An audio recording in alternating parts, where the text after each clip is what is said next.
વિદ્યાર્થી મિત્રો, ચેપ્ટર 7 સામાજિક આંદોલન.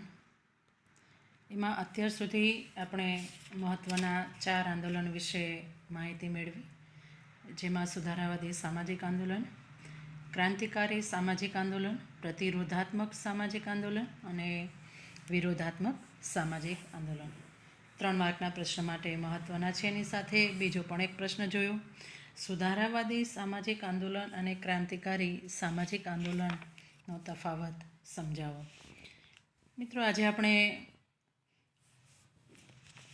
માહિતી મેળવવા જઈ રહ્યા છીએ એ છે સ્વચ્છતા આંદોલન.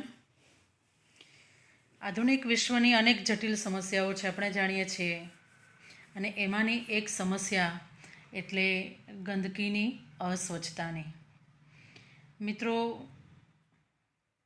પર્યાવરણવાદીઓ માટે આજે ચિંતાનો વિષય છે કે વિશ્વની અંદર પ્રતિવર્ષ ગામડા, કસ્બાઓ, નગરો કે મહાનગરોમાં કચરાના ઢગલાઓ ખડકાતા જાય છે.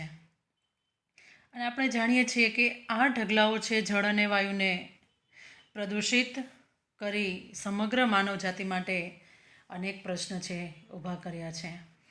મિત્રો, જીનીવા ખાતે એક પરિષદ મળેલી અને એ 25મી માર્ચ 2014માં, અને એ પરિષદમાં WHOએ જણાવ્યું કે ઈસવીસન 2012માં વિશ્વમાં 70 લાખ કરતાં વધુ લોકો પ્રદૂષિત વાતાવરણને કારણે મૃત્યુ પામ્યા. 2012માં WHOના અહેવાલ અનુસાર 70 લાખ કરતાં પણ વધુ લોકો માત્ર પ્રદૂષિત વાતાવરણને કારણે મૃત્યુ પામ્યા.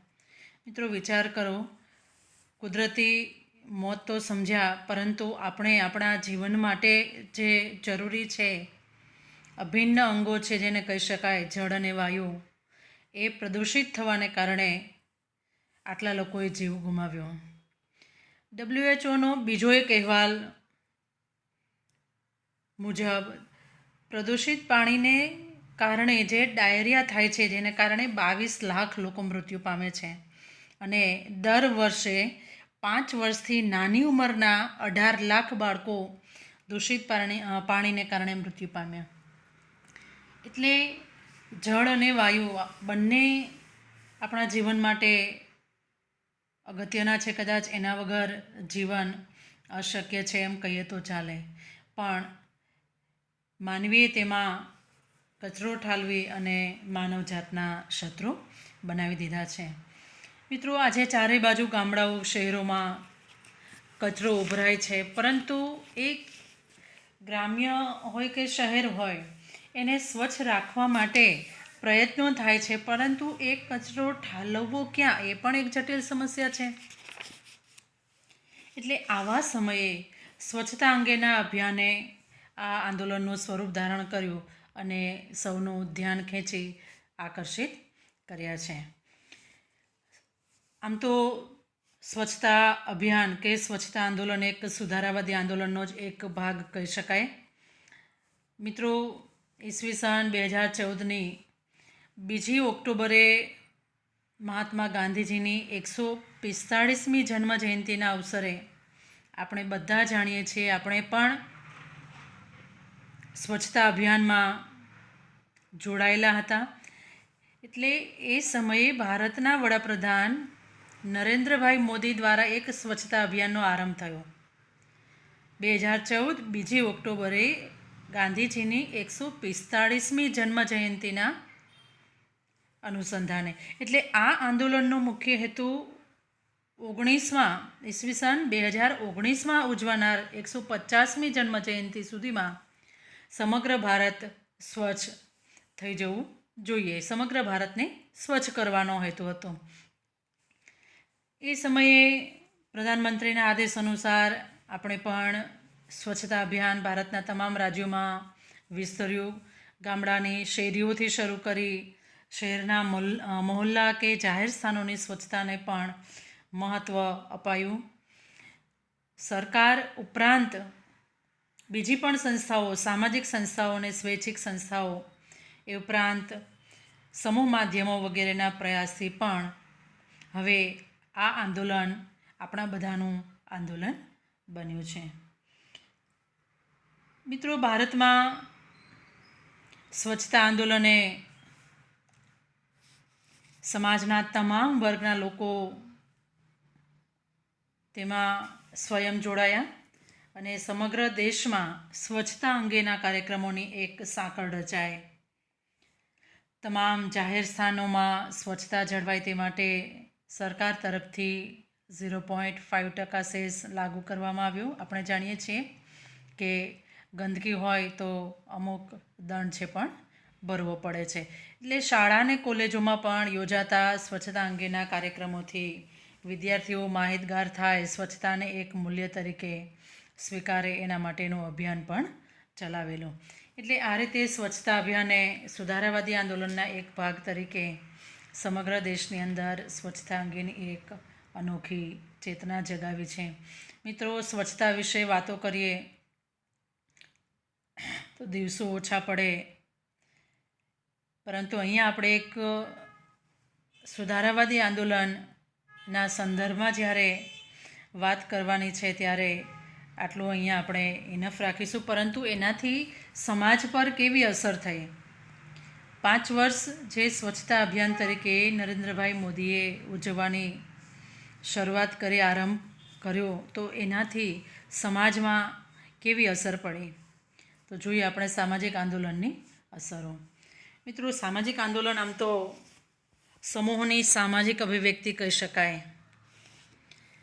કારણ કે કોઈ એક વ્યક્તિ સ્વચ્છતાની શરૂઆત કરશે તો આખો સમાજ કે આખો દેશ સ્વચ્છ બની જવાનો નથી, પણ સમૂહમાં આખો સમાજ અને એ જ રીતે દરેક ગામડાઓથી લઈ અને શહેરો જોડાશે, મહાનગરો જોડાશે તો ચોક્કસ દરેક સમાજ પર તેની અસર થશે.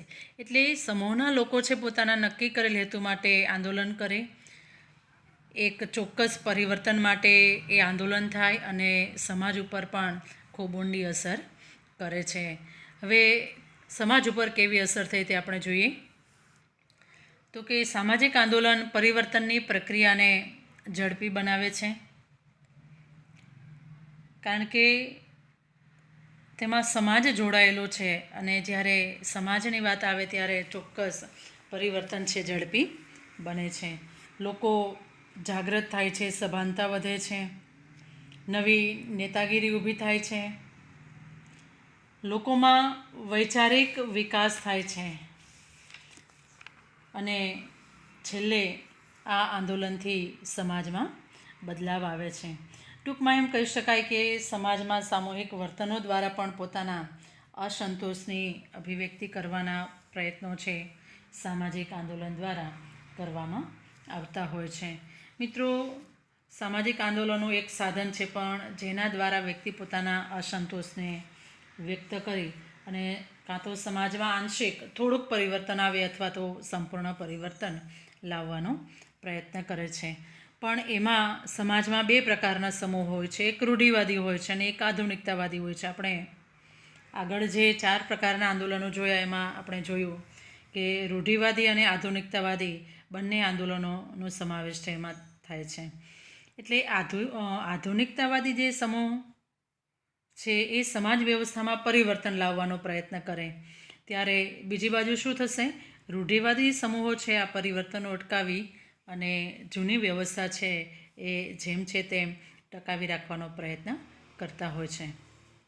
એટલે સમાજની અંદર એક યા બીજા પ્રકારના લાંબા કે ટૂંકા ગાળાના આવા આંદોલનો છે જોવા મળે છે.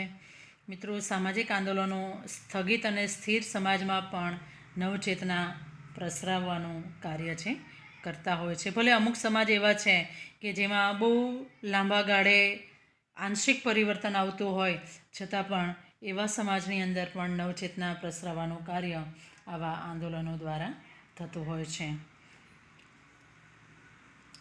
મિત્રો, આ સામાજિક આંદોલનની અંદર લોક ભાગીદારી જરૂરી છે.